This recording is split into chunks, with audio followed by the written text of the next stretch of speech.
The target vocabulary for this section are the verbs deliberate, deviate, embellish, lure, and mar.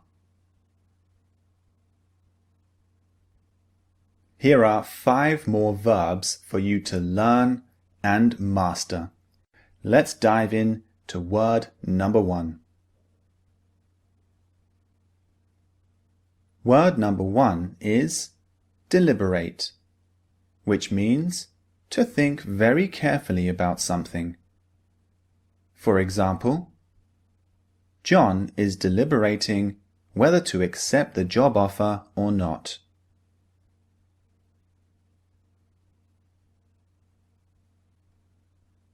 To deliberate is to think deeply about something, to think very, very carefully. So it's a deeper form of thinking.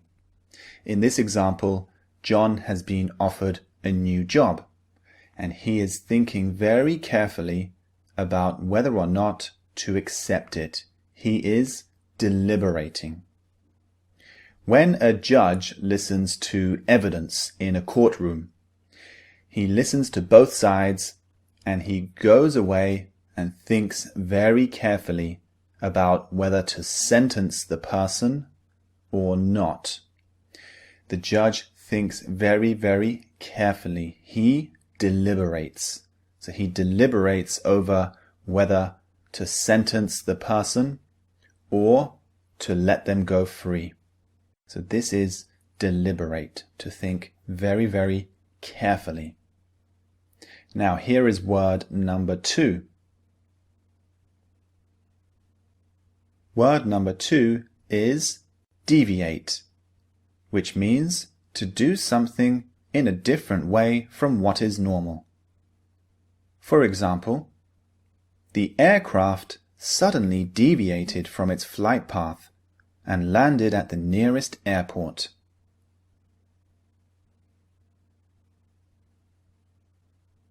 To deviate is to do something in a different way from what is normal. So the aeroplane was traveling on its normal flight path, but suddenly it deviated. It went a different way. So it's doing something in a different way from what is normal. If I'm climbing a mountain and the mountain has a mountain path that all the climbers should follow, the mountain guide might say to me, "Do not deviate from the path, otherwise you may get injured." So he's saying to me, just follow the path as normal. Don't deviate from it.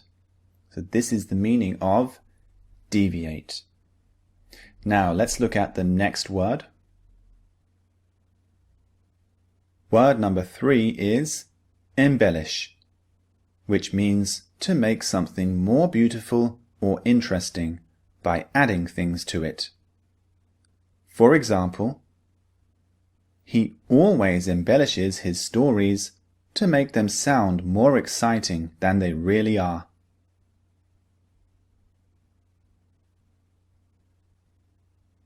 When we embellish something, we add things to it to make it more interesting, more exciting, or more beautiful.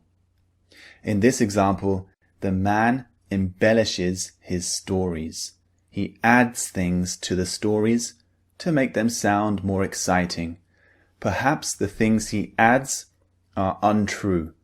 So often when we say he embellishes his stories, it means he adds details which are perhaps not true. Another example of embellish would be to embellish a cake. Imagine I make a cake, but it looks quite plain. It's just white, not very exciting. I can embellish the cake by adding strawberries on top, some chocolate sauce, and other decorations. So I embellished the cake. I made it look more beautiful and more interesting than normal. Now let's move on to word number 4. Word number 4 is lure, which means to attract someone by offering something exciting. For example, Jane was lured from the countryside to the city with the promise of a massively increased salary. Jane was attracted away from the countryside into the city.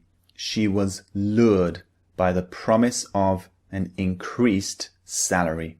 So her boss said to her, "Come on, come to the office in the city. I will give you more money." And she was attracted by this. She went to the city. Now, lure sometimes has a negative feel to it. Sometimes when we are lured into something a bit negative. For example, a teenager who is attracted to smoking. Maybe the teenager looks at other children smoking and thinks they look cool, or the teenager looks at adults and thinks, wow, I want to be like them. So the teenager is lured into smoking. This means he is attracted into something bad. So often it has a negative feel to it. Not always, but very often.